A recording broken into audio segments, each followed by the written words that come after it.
2 দিনের রাষ্ট্রীয় সফরে ভারতের রাজধানী নয়াদিল্লিতে পৌঁছেছেন রাশিয়ার প্রেসিডেন্ট ভ্লাদিমির পুতিন। প্রধানমন্ত্রী নরেন্দ্র মোদী তাকে পালাম বিমানবন্দরে আনুষ্ঠানিক অভ্যর্থনা জানান। বৃহস্পতিবার সন্ধ্যায় আগমন শেষে রাতেই নরেন্দ্র মোদীর সঙ্গে একটি নৈশভোজে অংশ নেবেন পুতিন। শুক্রবার শীর্ষ বৈঠকের আগে তাকে রাষ্ট্রপতি ভবনে সামরিক কুচকাওয়াজের মাধ্যমে আনুষ্ঠানিকভাবে স্বাগত জানানো হবে। এরপর দিল্লির হায়দ্রাবাদ হাউসে মধ্যাহ্নভোজে যোগ দেবেন, যেখানে তিনি পুরো সফরকাল অবস্থান করবেন। শুক্রবার সকালে পুতিন মহাত্মা গান্ধীর সমাধি ও স্মৃতিসৌধে শ্রদ্ধা জানাতে রাজঘাটে যাবেন। একই দিন নয়াদিল্লিতে আরটি ইন্ডিয়ার উদ্বোধনী অনুষ্ঠানে অংশ নেওয়ার পাশাপাশি ভারতের রাষ্ট্রপতি দ্রৌপদী মুর্মুর আয়োজন করা রাষ্ট্রীয় ভোজেও যোগ দেবেন। ইউক্রেন যুদ্ধ শুরুর পর এটাই পুতিনের প্রথম ভারত সফর।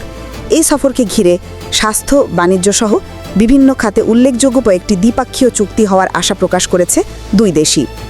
সব কর্মসূচি শেষে শুক্রবার রাত 9টার দিকে ভারত ত্যাগ করার কথা রয়েছে পুতিনের। দুই দেশের কৌশলগত সম্পর্ক জোরদারে সফরটি অত্যন্ত গুরুত্বপূর্ণ বলে মনে করছেন বিশ্লেষকেরা।